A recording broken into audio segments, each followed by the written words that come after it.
Hi everybody, Justin here from chemistrynotes.com, and today we're on section 19. Section 19 is kind of like chapter 19, and that's the nucleus and nuclear chemistry. And this is video number 2 from that section. So at the end of the last video, we kind of left a cliffhanger there where we mentioned that there were two main categories, two main classes of radioactive decay. And if you don't like the phrase radioactive decay at this point, because we're kind of new to section 19, just think of radioactive decay as nuclear reactions at this point, okay? So the two categories, we're going to have category 1 and category 2. Category 1, those radioactive decays or those nuclear reactions that do involve a change in the mass number A of the decaying nucleus.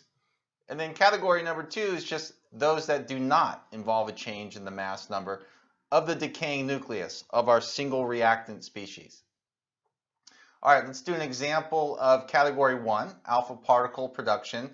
For category 1, radioactive decays that do involve a change in mass number, we're going to do alpha particle production and spontaneous fission. Okay, those will be our two. Alpha particle production. First of all, an alpha particle is just a helium nucleus. So a helium nucleus has no electrons, of course. It's just 2 protons, 2 neutrons in the nucleus. Okay? So uranium-238, right? It decays or breaks down or degrades to thorium-234 plus an alpha particle. Alpha particles are in the box right there. Those are the helium nuclei. So thorium-230 can also further break down to radium-226 plus another alpha particle. All right, second example from category 1, radioactive decay processes that do involve a change in the mass number A, is the splitting of a heavy nuclide into 2 lighter nuclides, and those 2 lighter nuclides essentially have very similar mass numbers. They're very similar sizes. All right, so those are 2 examples. I have 6 for you. We're going to cover other ones like beta particle production, gamma ray production, electron capture is coming up, and then the final one is positron emission. So here's an example of spontaneous fission. Californium-254, it can break up into lighter nuclides plus neutrons. And the neutrons are represented by the nuclear symbol notation with a 1 on top, A, 0 on the bottom, Z, and then the N, the lowercase n for neutron. All right, third type of nuclear decay process is beta particle production, but this is our first example from category 2, those processes that do not involve a change in mass number A. So let's take a look at this example here. See my mass number A? It's 234 on the reactant side. And again, on the right-hand side, it's also 234. Mass number is not changing. Thorium-234 goes to Pascalium-234. Almost forgot what PA represents. So, plus we get a beta particle that's produced. A beta particle is an electron. So all a beta particle is a fancy word, fancy phrase for electron. Let's take a look at example number 2 for beta particle production. Iodine-131, it degrades or goes through a nuclear decay process producing xenon-131 plus what's in the box there. We can call it an electron or we can call it a beta particle. All right, gamma ray production is also from category 2. You're going to notice that the value of A in your starting material is not going to change on the left-hand side as it degrades to something else on the right-hand side. But what is gamma ray production?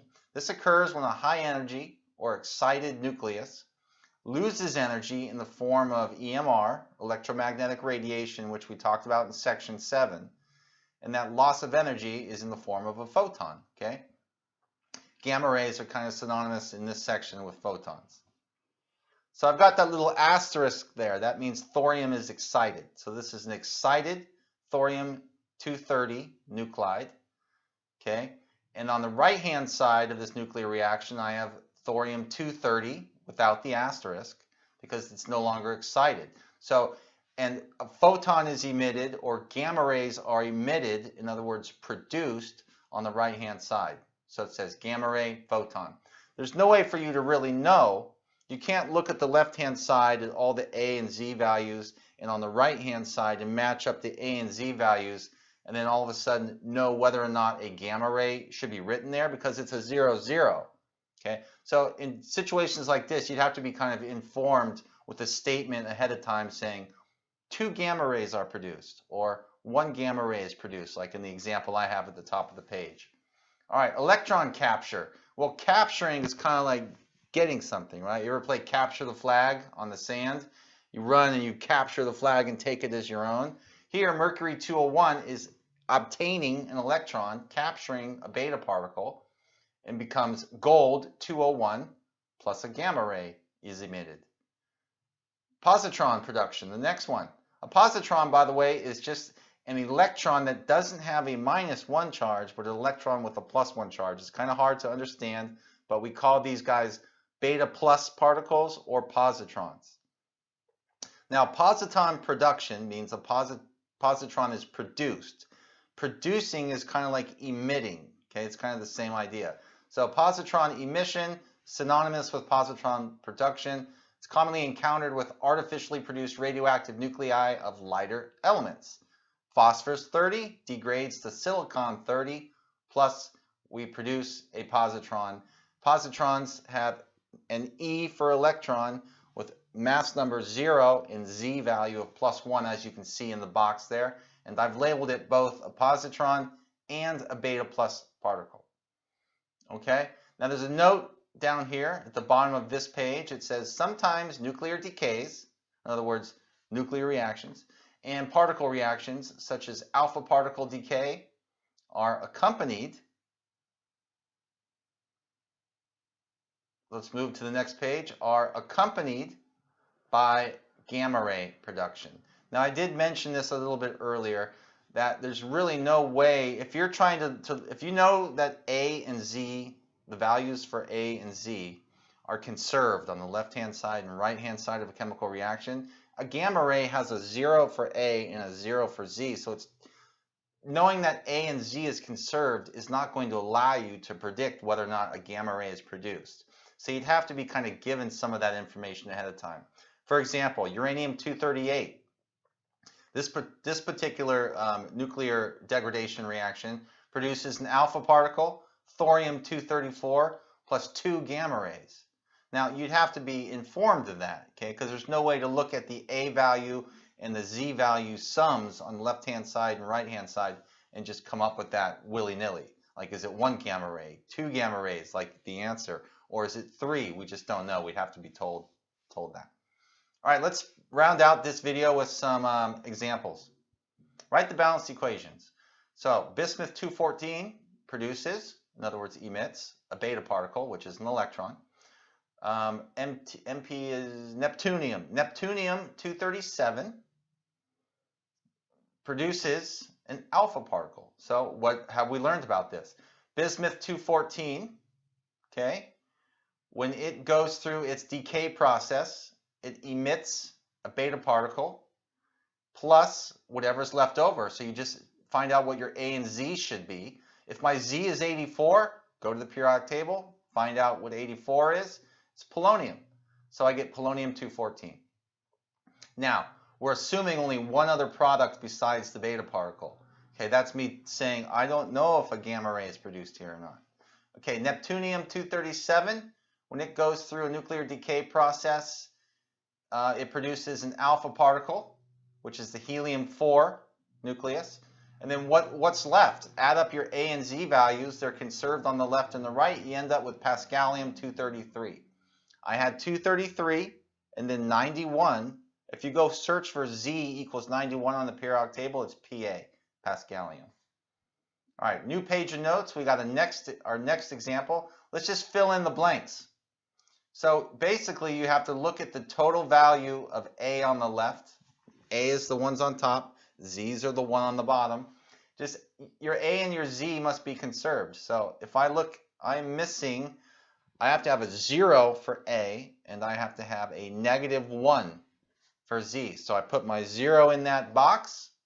I put a -1 right below that 0, and I recognize with that A and Z combination that this is an E electron. I could have put a beta symbol in there as well. All right, radioactive decay series. This is going to be like the quickest of blurbs on radioactive decay series. I want to just kind of mention it in video number 2 here. We're going to talk a lot more about it when we get into fission versus fusion in later videos in this section 19. So let's just write that down, have it in our notes. Radioactive decay series. A radioactive decay series occurs when an unstable nucleus cannot reach a stable state through a single decay process. For example, uranium-235 goes through a series of decays and finally ends up at the stable lead-206 nuclide. All right, much more on that when we talk about fission, and then in our next video we're going to talk about half-life. Okay, specifically we'll talk about half-lives of first order reactions. A lot of these degradation, these nuclear decay processes are first order.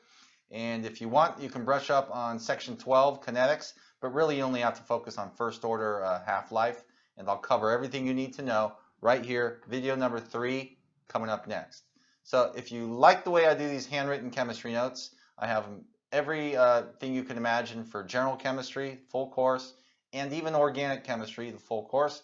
Check all that stuff out at chemistrynotes.com. If not, stick around. I'll see you here for video number 3, section 19 coming up next.